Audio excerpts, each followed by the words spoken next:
Hey guys, so welcome back to my channel. So in the late 90s and the early 2000s, reality TV was taking the world by storm. You had shows like Survivor, The Amazing Race, American Idol, America's Next Top Model, The Real World, taking regular everyday people like me and you.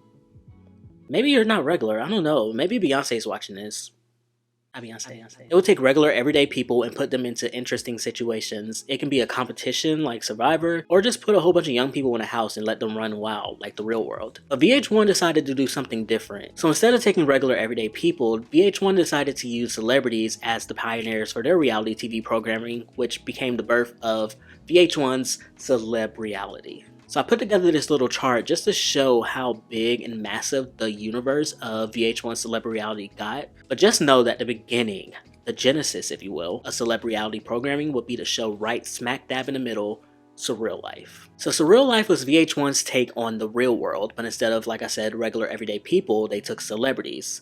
Some would say washed up celebrities, but you know what, I'm gonna be nice and just call them celebrities. This show took 6 to 8 celebrities and put them in a house to live amongst each other for 2 to 3 weeks. While in the house, they would participate in fun challenges and go on like group trips and stuff like that. So the first 2 seasons of the show will actually air on the WB, which is now the CW, but the remaining 4 seasons, technically 5 seasons, would air on VH1. The show's original run would air from January of 2003 to May 2006. However, the show would be revived just last year in October 22, airing its 7th season. And in this video, I want to try to go in order of when these shows aired, but I'm gonna go out of order really quick just because I feel like this is important to Surreal Life. So we have the Surreal Life Fame Games. Fame Games will air in January 2007 after the airing of season 6 of Surreal Life. This show is kind of similar to the Real World Road Rules Challenge that airs on MTV, where on that show they took cast members from the Real World and Road Rules, put them in a house and have them compete in challenges for money. And on this show, they took contestants from the first 6 seasons of Surreal Life, put them in a house, and have them compete for money. This will only air for 1 season, and the winner would be Tracy Bingham, who was on the 2nd season of Surreal Life. One of the biggest moments I remember from this show, and it's actually like kind of an iconic moment, is when Vanilla Ice completely freaks out on Ron Jeremy. Saying those 2 people in the same sentence is kind of crazy in 2023, but it's down to the final 4 people and they have to vote out one of their own, and Ron Jeremy votes out Vanilla Ice and he completely goes off. It would have been a tough and it would have been a game. See this? Rob, what are you doing?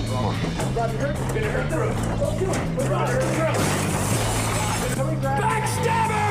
So Surreal Life will serve as the original Celebreality programming, as I mentioned before, and it will spawn spin-offs that will also spawn spin-offs that will spawn spin-offs. I want to first talk about the kind of like one-off programming that we got, like the shows that didn't really lead too much. May have had a lot of seasons, may have had a spin-off or 2, but didn't really make much of an impact because, let's be honest, we all know why we're here to talk about this, but we'll get to that, just be patient. So the very first program to follow after the Surreal Life was a show called Surviving Nugent. This show aired in October 2003 and only ran for 1 season. It followed 8 people sent to guitarist Ted Nugent's house to compete in multiple activities. This is one of the forgotten programs of the Celebreality blog, as it's kind of hard to even find a cast list on the show. And also, if you just go to the Wikipedia page, it doesn't even say when it premiered or when it ended. Like, I literally had to like do my Googles. But one of the more important people on this cast list is none other than Tila Tequila.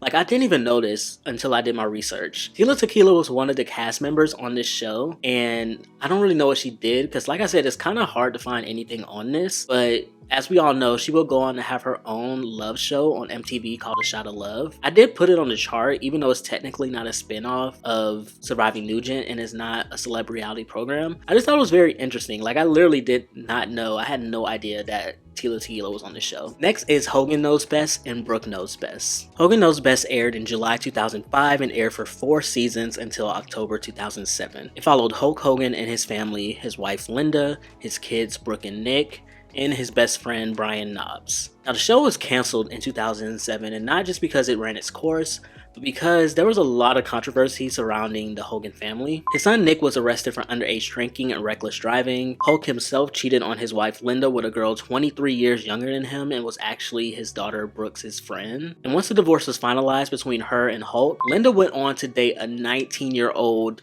I mean, yes, technically man, but at the time she was 48. dating a 19-year-old.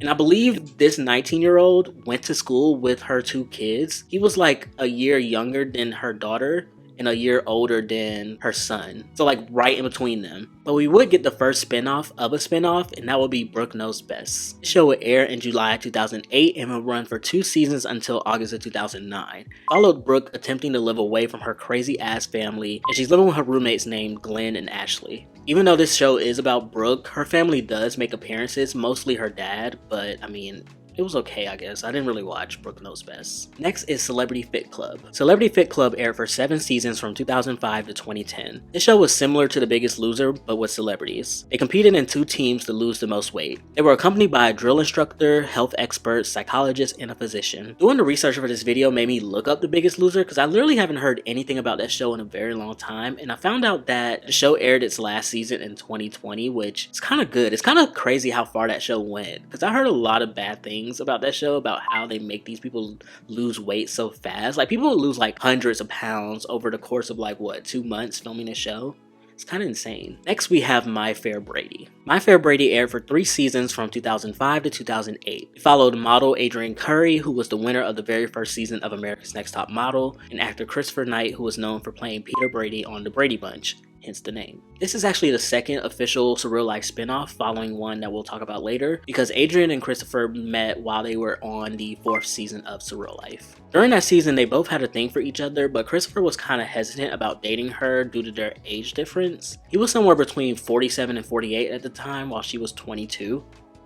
Literally, like, you can be her dad. She had her sights set on me, but I thought the age differential between the 2 of us, which is 25 years, was immense. And though I tried to withstand her advances, resistance was futile. The first season, they were just kind of doing their like couple shenanigans, like nothing really crazy was going on. Season 2, I believe, is when they got married. They did air a like marriage special, like a wedding special. Then season 3, it was all about them trying to have a baby, or really Christopher wanted to start a family with her, but she wasn't really sure. And the final episode of season 3 shows them at their second honeymoon, and she like throws her birth control pills off the balcony of this hotel they're at, pretty much insinuate like she's down to have kids, like she's gonna get off the pill. So this is literally where the show ends, as there's no season 4. However, they would remain married for a few years until they got divorced in 2013. So I mean, I guess it's kind of good that they didn't have kids, because you know, kids and divorce is kind of messy. The next show is Breaking Bonaduce, and is that how you pronounce it? Bonaduce?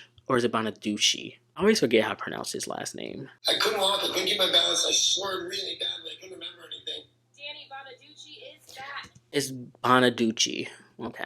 So Breaking Bonaduce aired for 2 seasons in 2005 and 2006. It followed former child actor Danny Bonaduce in his pretty unstable life, including his relationship with his then wife Gretchen and their 2 kids. Now, this show was a hot mess. I did watch this, and it's kind of crazy because if the first season aired in 2005, that meant I was 11 years old watching this, and I probably shouldn't have been watching it. Over the show's 2 seasons, Danny's drug abuse, which he struggled with prior to the show, continued. He tried to replace drug use with exercising and bodybuilding, and it only worked for a little bit until he began to experiment using performance-enhancing drugs, and he even attempts to unalive himself. He also tries to work on his relationship with his wife of 15 years by attending marriage counseling, but most of the sessions ended up being screaming matches, as Danny blames a lot of his drug use on his wife. By the end of the 2nd season, his wife ends up filing for divorce. The show received a lot of acclaim and also a lot of criticism, as people thought it was very fascinating TV, but also it was kind of just a lot, and a lot of people saw it as unethical to use this family's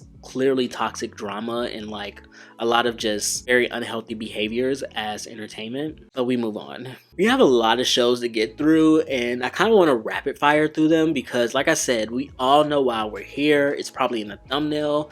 There's one show that branched off and created this entirely new tree of content, as you can see on the chart, and I really want to get to that. So we're going to run through a lot of these shows that really kind of are lame. Celebrity Paranormal Project aired from 1 season from October to December 2006. Each episode would consist of 4 to 5 celebrities who are left at an allegedly haunted location overnight while they try to complete tasks of discovering paranormal activity. The Salt and Pepper Show aired for 2 seasons starting in October 2007 and ending in March of 2008. It featured, obviously, Salt and Pepper. This is also a direct spin-off to Surreal Life, as Pepper was on season 5 and she was also on Surreal Life Fame Games where she was a finalist. shit now, Rob. Now you coming on this side. This show follows up on the former rap duo as they think about the possibility of reuniting after splitting up in 2002. Salt abruptly left the group, which caused Pepa to resent her. Also, Salt was like a born-again Christian, so she didn't want to perform any of their old, like, raunchy, naughty songs, but obviously Pepa still wanted to. White Rapper Show was created by magazine Ego Trip and aired for one season beginning in January 2007. This show literally took 10 white rappers and made them compete for $100,000. So the show was hosted by Logic and just kidding. It was hosted by MC Search from the group Third Base. The winner of the show will be a rapper named Shamrock with a $sign instead of an S. Very classy. Since winning the show, he has released multiple platinum selling albums, he's won multiple Grammys, he's won VMAs, he's just been everywhere. Like, if you haven't heard of Shamrock with a $sign instead of an S, where have you been, Patrick Starr? Have you been under that rock this whole time? According to Spotify, his latest album was released in 2013 titled Green Team, with hits such as Pots Off the Stove, Throwed Off, Lord Infamous Posse Song, and its sequel, Thug Therapy Posse Song. Shout out to his 142 listeners on Spotify. Like, y'all are the real MVPs. Still streaming Shamrock with a $sign instead of an S to this day. I really appreciate that. We love loyalty. Viva Hollywood aired for one season beginning in April 2008. This show took 12 Latino actors as they competed for the role of America's numero uno telenovela star. They also received a contract with Telemundo, which is the biggest telenovela program in the country. The winner will be Berto Colon, a 35-year-old Puerto Rican man from New Jersey. And I was so ready to talk shit about him, like, oh my god, he won, he was the #1 telenovela star, and he's done shit. But Berto's been out here in these streets. He has a lot of shows on his IMDb where he was only in one episode, but he has been a part of 2 huge projects where he was on multiple episodes, including 12 episodes of Orange is the New Black and 21 episodes in Power Book 2 on Starz. He also played the voice of Manny in Grand Theft Auto 4, which kind of shook me up when I found this out because Grand Theft Auto 4 was my shit. Like, 8th grade, played that shit every fucking day. I played through that story so many times, and know that he played a voice of one of the characters is insane. Like, I could die happy if I knew I was a character in Grand Theft Auto. Miss Rap Supreme was kind of the sequel series to the White Rapper Show, as both of them were created by the magazine Ego Trip. The one and only season aired in 2008, and it featured 10 female MCs competing for $100,000 and to be the next big great MC. Out of the 10 contestants on the show, there was one that was already pretty well known. They had Kaya's ass on the cast. Like, if y'all don't know who Kaya is, obviously My Neck, My Back, Kane Wang with it. I don't know how many people's gonna know that song, but she's from Tampa, I'm from Tampa. I heard a lot of Kaya growing up. However, Kaya would be disqualified from the show and will be the first contestant eliminated. So pretty much they would compete in challenges, there would be a winner, and then everyone else would face elimination. The women who faced elimination had to perform an original 16-bar verse. Original. Keep that in mind. Kaya faced elimination and would go on to rap a verse. The judges didn't really care for it, but she stayed, and the other rapper, Lioness, was sent home. It's gonna be what it's gonna be, cause you're gonna respect me. Bring it on or let it be. You don't wanna test me. Later, the judges would find out that the verse that she had rapped was a snippet from a song from her 2006 album, Gangstress. After the elimination, I started thinking that your rhyme sounded familiar. Call it just like I see, you gotta respect me. Anywhere you see me, you better respect me. Kaya, you're disqualified. Step off! Taboo. She was immediately removed from the competition, and Lioness, who was just eliminated, was brought back to give a second chance. The winner of the show was 27-year-old Reese Steele. Now, there's nothing really going on with Reese now. I looked her up. There was no article that popped up that came out after the year 2010. However, I did find her Twitter, and her last tweet is honestly iconic if you ask me. Like, I'm gonna save this tweet to my phone, and whenever I'm not fucking with somebody, I'm just gonna send that tweet. She also only has one album on Spotify called Hard as Steel that was released in 2008, and she also has 4 monthly listeners. Now, I did type up this script weeks ago, so I will have the updated count if it has updated. Should I follow her to be number 5? I might just do that. Celebrity Rehab with Dr. Drew aired for 6 seasons from January 2008 to November 2012. This show follows celebrities as they are treated for alcohol and drug addiction by Dr. Drew and his staff at the Pasadena Recovery Center in California. The first 5 seasons featured celebrities and the 6th season featured non-celebrities, with the name being changed to just Rehab with Dr. Drew. Celebrity Rehab would spawn 2 spin-offs of its own. We have Celebrity Rehab Sober House, and we also have Sex Rehab with Dr. Drew. Sober House is pretty much in the name. It followed the celebrities that were on the regular Celebrity Rehab and followed them in a sober house as they attempted to stay sober. Sex Rehab, which obviously in the name, treated people who had sex addictions. The Cho Show aired for 1 season in August 2008 as it followed comedian Margaret Cho as she interacts with her friends and family. I mean, not much to say about it, obviously. It was kind of like a reality sitcom, so not really much happened. Glam God with Vivica A. Fox aired for 1 season in August 2008, and it followed 12 contestants as they try to become the next Glam God. Pretty much the next big stylist. My Antonio aired for 1 season in August 2009, and it followed Antonio Sabato Jr., an Italian-American model and actor, as he searches for love. It was pretty much like all the other love shows that we're going to talk about, but what made this one a little bit more interesting is that his mom joined along for the show, and one of the contestants was his ex-wife. Imagine you're going on a show competing for love, and homeboy's ex-wife walks in. We voting that bitch out. I'd be so annoyed. So the final Celebreality programming, according to Wikipedia, is The Price of Beauty, which starred Jessica Simpson. This show aired for 1 season in March 2010 as she and her 2 best friends traveled around the world to, quote, meet women, study local fashions, dietary fads, and beauty regimens to explore the true meaning of beauty in different cultures. This was obviously like a publicity stunt, as this was Jessica Simpson's return to reality TV. She had a show on MTV with her then husband Nick Lachey, which was called MTV's Newlyweds, and she made herself look like a dumb blonde. I know everyone remembers when she asked Nick was tuna, chicken, or fish. Is this chicken what I have, or is this fish? I know it's tuna, but it says chicken by the sea. Is that stupid? Anyway, I find it interesting that they noted that The Price of Beauty was the last Celebreality programming, as VH1's next big hit, Love and Hip Hop, would air a year later in March of 2011, and it would create its own big tree of its own, which can also have its own video because Love and Hip Hop is still going on to this day, literally like 11 years later. But now it's finally time to discuss why we're really here, the biggest branch of this tree, which is the Of Love series, the I Love Money series, the Charm School series.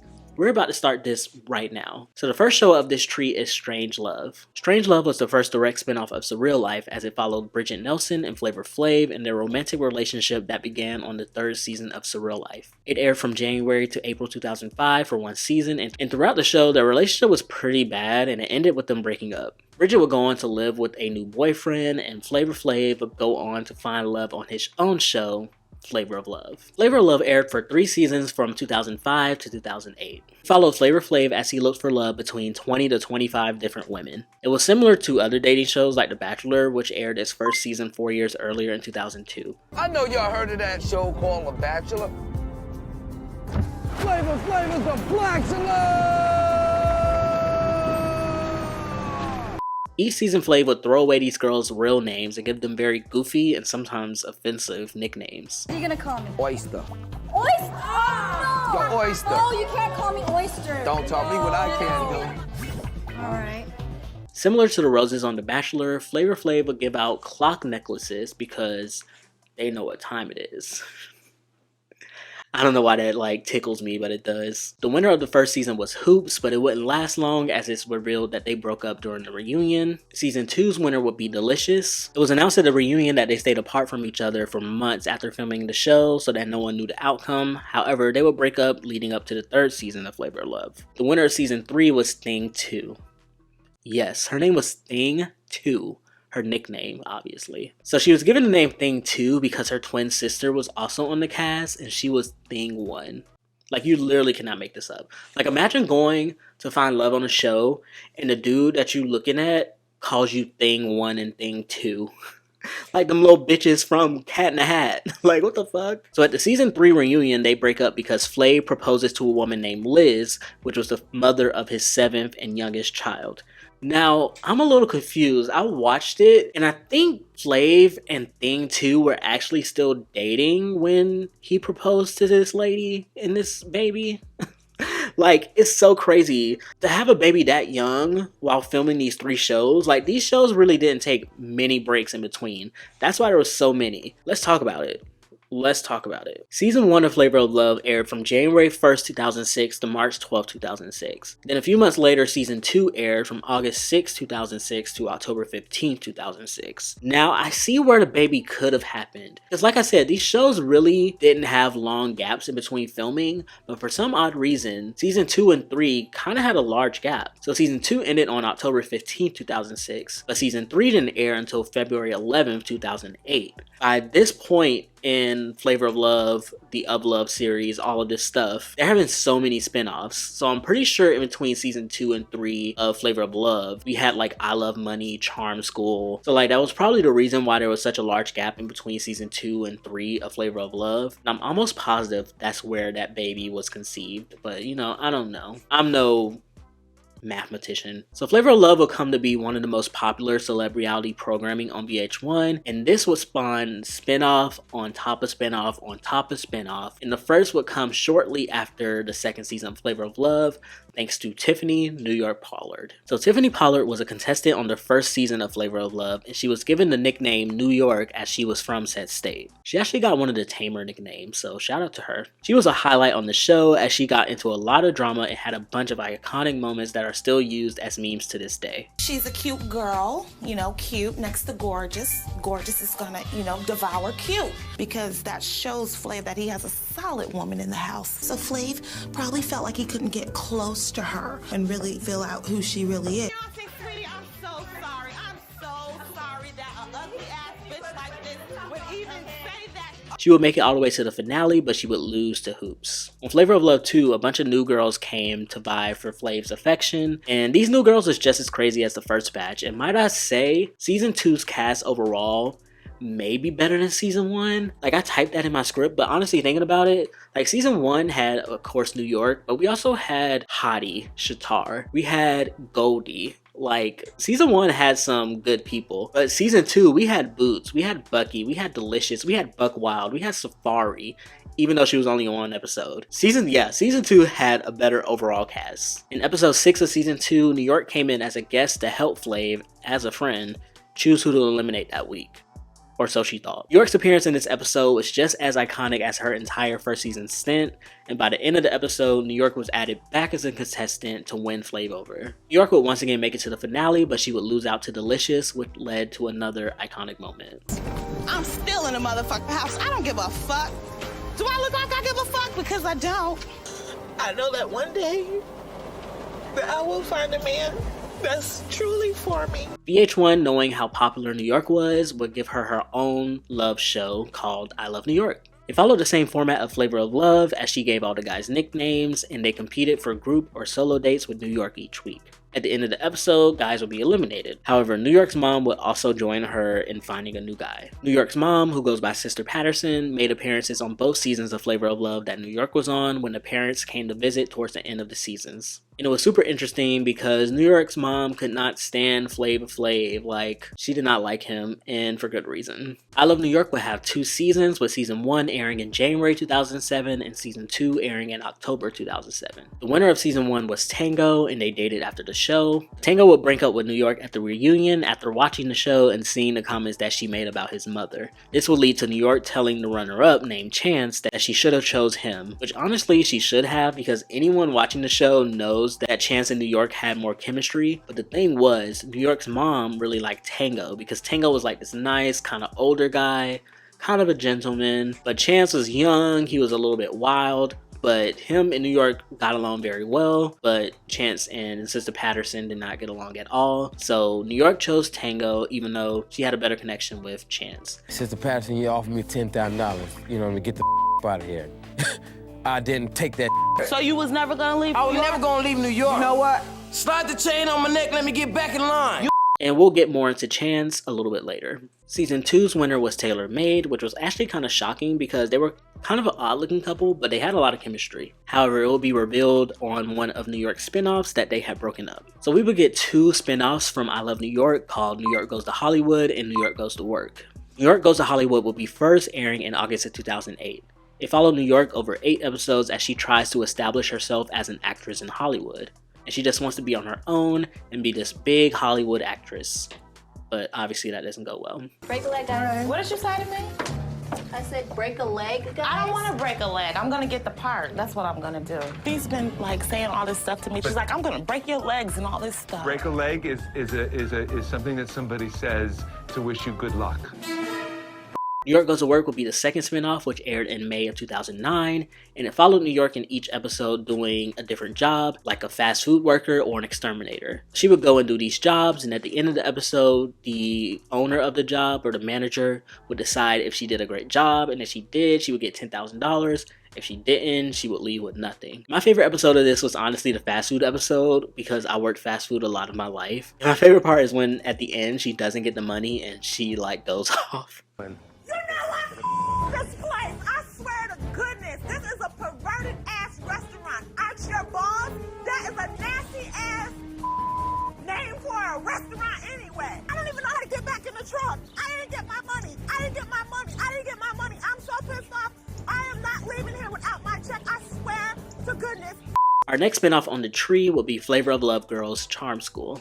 It was hosted by comedic icon Monique, as 13 women from the first 2 seasons of Flavor of Love competed to be Charm School's queen as they learned about proper etiquette. They also won $50,000 if they were the winner. They would do things such as donate all their clothes and also use donated clothes to put on a fashion show. They also had an episode where they took like media training to be ready for like interviews, and when they actually went in to take an interview, it was done by New York, which a lot of the girls had beef with, which was kind of funny. Another special thing that they did on this show was address the girls by their real names and not the names that Flavor Flav gave them on Flavor of Love, which led to another funny moment when Safari comes up and Monique's like, that name represented something ugly, baby. What's your real name? And she's like, Safari. Safari. That represented something ugly. What is your real name, baby? Safari. Your real name is Safari.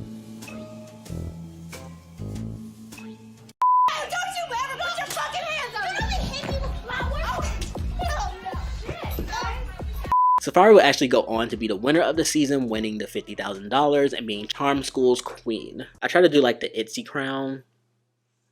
I don't think that worked. Now let's talk about Rock of Love, because even though Rock of Love wasn't a spinoff of Flavor of Love or Strange Love or Surreal Life, but it was a very important show on VH1 and it would soon merge with a lot of other shows on VH1 like Flavor of Love. Rock of Love starred musician Bret Michaels, as he obviously looks for love. Similar to Flavor of Love, it would have 20 to 25 girls who would compete in challenges to win group or solo dates with Bret, and each episode ended with women being eliminated. First few episodes, just like all the other shows, would have like 2 to 5 girls be eliminated, and then towards the middle of the season and end of the seasons, every episode will only end with 1 girl being eliminated. First season aired in July 2007 and will have 3 seasons airing in January 2008 and January 2009 respectively. The winner of season 1 was Jess and the winner of season 2 was Ombre. Season 3 would come, but it would follow a different format. The season was actually called Rock of Love Bus, and instead of living in a house, they followed Bret as he was on tour, and I believe it was like 2 separate tour buses that each of the girls lived in. So it's supposed to simulate like tour life and how crazy it is, and can you handle being on tour with Bret? Girl, whatever. The winner of season 3 will be Taya? I don't know, but they wouldn't last, obviously. I wasn't really into Rock of Love as much as I was into Flavor of Love. I think it was mainly because I didn't really know who Bret Michaels was. Like, I had an idea who Flavor Flav was, but I had no clue who Bret Michaels was. And also, if you want to keep it a stack, like, Flavor of Love was mostly us, while Rock of Love was mostly them. And not saying there wasn't white girls on Flavor of Love, and not saying there wasn't black girls on Rock of Love, because there were, but I don't know, I was just watching my people more.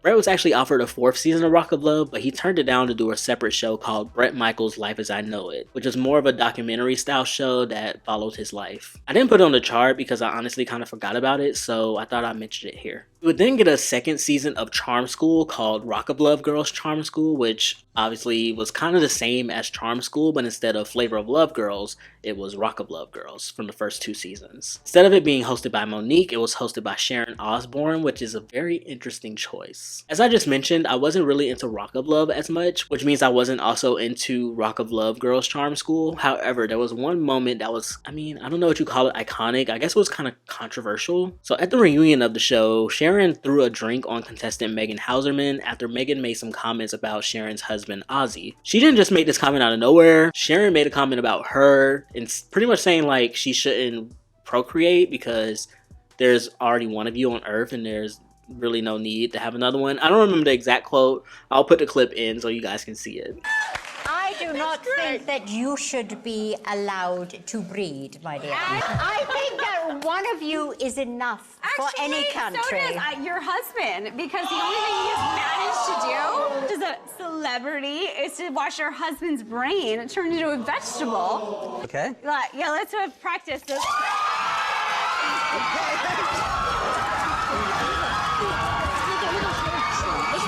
But yeah, Megan was kind of iconic. Like I said, I didn't really watch Rock of Love, but I knew who Megan was. We will get into Megan a little bit later, but yeah, that was kind of messy because like, how are you gonna be a host of a charm school show and get a little PO'd from a comment and throw a drink? Like, girl, you are like thrice this girl's age. Megan is literally on stage wearing like a bikini. She is clearly drunk out of her mind, like not in her right mental state. And you supposed to be charm school queen, like charm school mentor, and you gonna throw a drink. Like, if you watch the reunion for Flavor of Love Girls Charm School, Monique sat in betwixt Boots and Bucky, these two. So not me going back to Flavor of Love. So if you don't remember, Boots and Bucky were both contestants on Flavor of Love Season 2. Boots' real name is Larissa. Bucky's real name is Shay, who a lot of y'all know now because she's been on Love and Hip Hop a bunch. But anyway, so they were best friends on Flavor of Love 2, so they came onto Charm School, obviously, as best friends.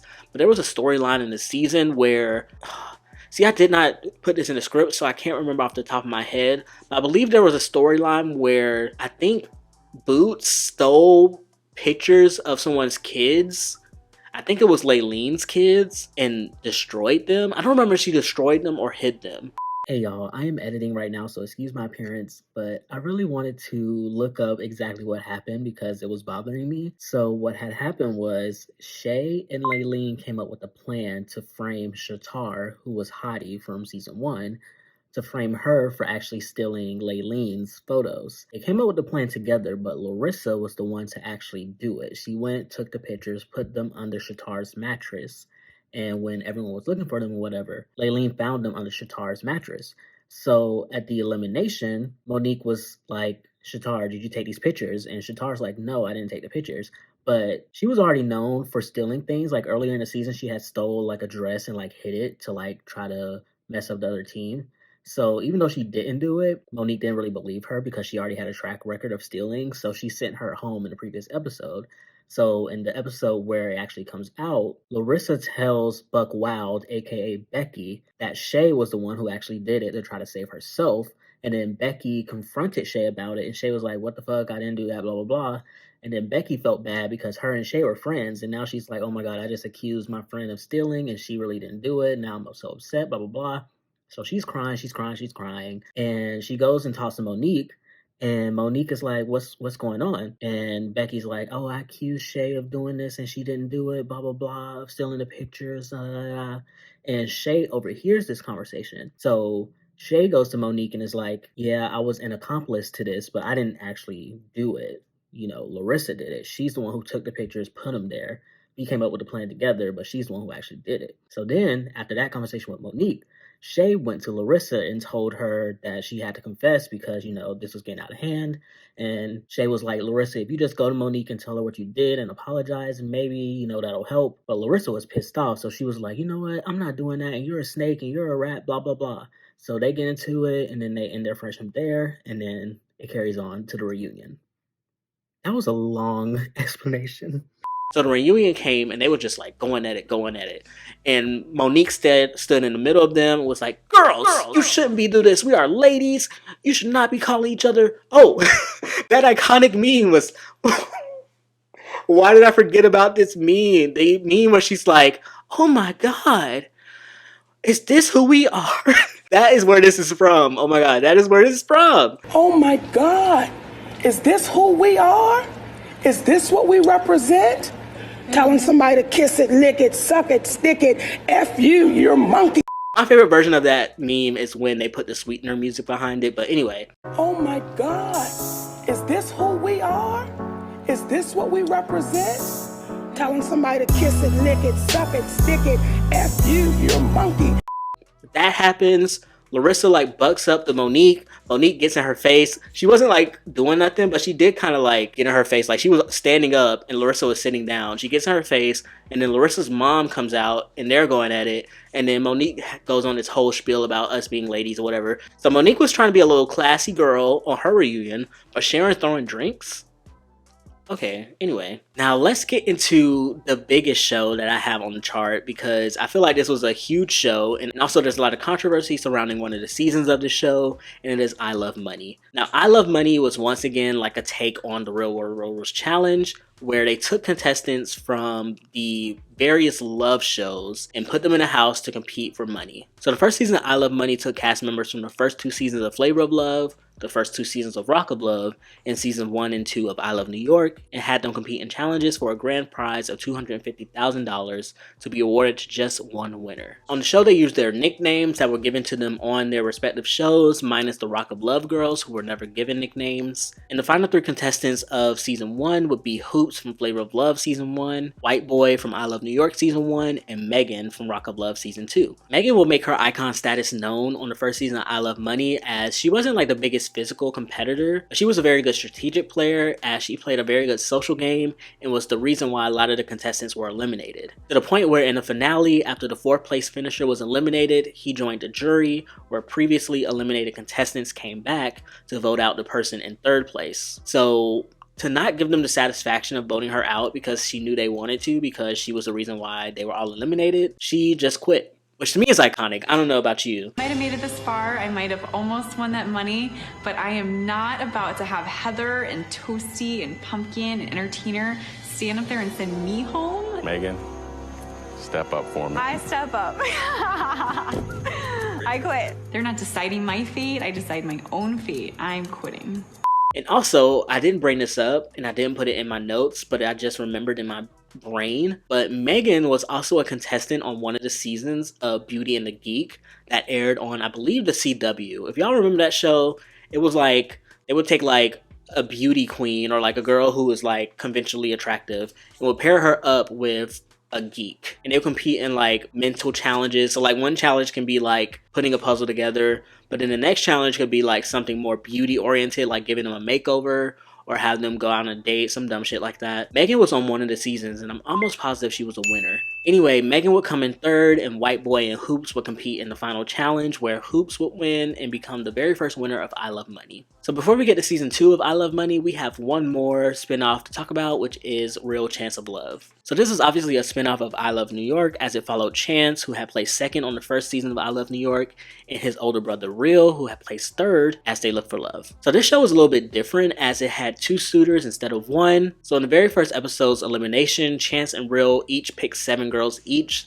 to pretty much be their contenders. So they didn't like mix, thankfully. And just like all the other shows, they also gave the girls nicknames. We would get 2 seasons of Real Chance of Love. Season 1 aired in October 2008. From season 1, Real chose Corn-Fed and Chance actually didn't choose anyone, which was a first in one of these shows. Season 2 rolled around in August 2009. Real chose Doll and Chance chose Hot Wings, which honestly, if I was a contestant on one of these shows, I would want that to be my name because I love me some wings. And honestly, like if I was a contestant on this show, I would not be mad at the name Hot Wings. Like, that's kind of cute.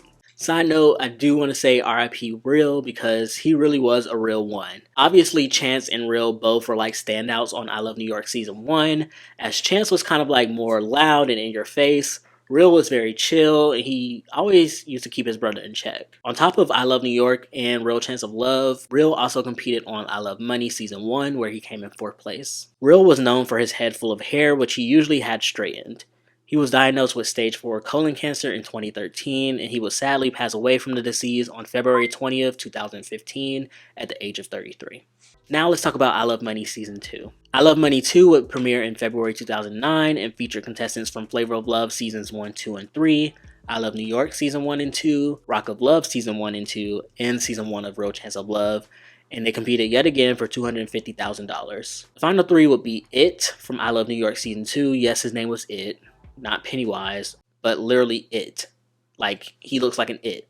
Taylor Made, also from I Love New York Season 2, in Miami from Flavor of Love Season 3, where she would go on to be the winner. So 2009 was a very busy year for VH1 as they had a lot of shows coming out, and the first of which being For the Love of Ray J. As the name suggests, it's another love show, but this time for Ray J, Brandy's little sister. You have to remember, this was around 2 years after the sex tape with Kim Kardashian came out, so Ray J was the talk of the town. This show aired for 2 seasons, the first being in February 2009 and the second being in November 2009. Just like the other shows, the girls were given nicknames, and the winner of Season 1 was Cocktail, and the winner of Season 2 was Miss Berry. One of the more iconic moments of the show, but it's kind of gross when you look back at it, was from Danger, a contestant from Season 1. In Episode 9, Ray J finds out that Danger and one of his friends, Tom Green of all people, had sex, which led to the little song, Danger, She Smashed a Homie. Hey guys, so I'm actually at work recording this voiceover because I'm editing and I noticed a little mistake. So it wasn't Tom Green who had sex with Danger, it was one of Tom Green and Ray J's homies who did. Tom Green is the one who told Ray J about it. I just need to clarify because I thought that was crazy. Okay, she smashed the homie. Danger. She smashed the homie. Danger. She smashed the homie. Danger. She smashed the homie. Like, when I tell you my entire middle school was saying Danger, She Smashed a Homie, like, why were we saying that in middle school?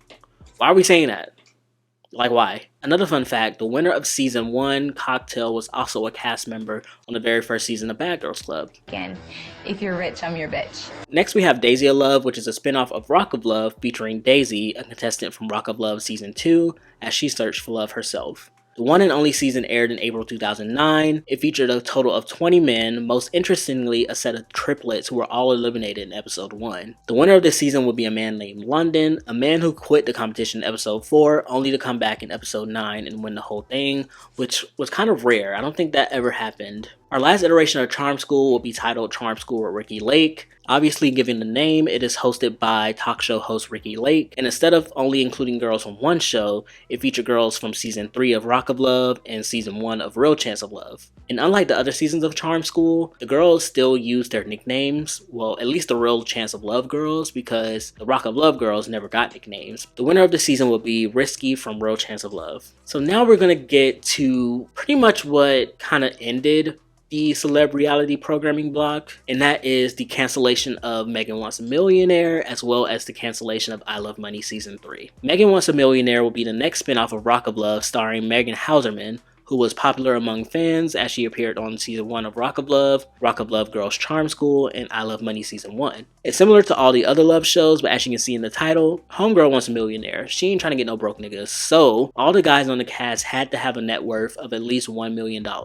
And they were dead ass serious about that because in episode 1, one of the guys was kicked off the show because he lied about his net worth. Like, Megan wasn't playing. Hot Girl Meg, I see you. The show will begin airing in August 2009 and will only air 3 episodes before being pulled from VH1. The last episode will air on August 16th, and the show was pulled 3 days later after a contestant from the show named Ryan Jenkins was being sought by police for questioning in regards to the murder of a woman named Jasmine Fiore. I believe that's how you pronounce that, Fiore. Ryan and Jasmine had been married shortly after Megan Wants a Millionaire, so he was automatically seen as a suspect, which isn't surprising because usually they look at spouses first, you know? Police couldn't get in contact with Ryan as he was on the run, and on August 23rd, 2009, Ryan was found in a hotel room in British Columbia, Canada, dead as he unalived himself. Ryan had actually been convicted for assault back in 2007, but due to an inadequate background check, VH1 and 51 Minds, who was the production team, didn't know anything about it, and they had since come out and said if they knew about it, then he wouldn't have been cast at all. The rest of the episodes of Megan Wants a Millionaire would never air. However, when I was doing my research for the show, episodes 4 and and 5 are on YouTube, so if you do want to watch it, it's there. Francisco, another contestant on the show, tweeted back in 2010 that he had placed in 4th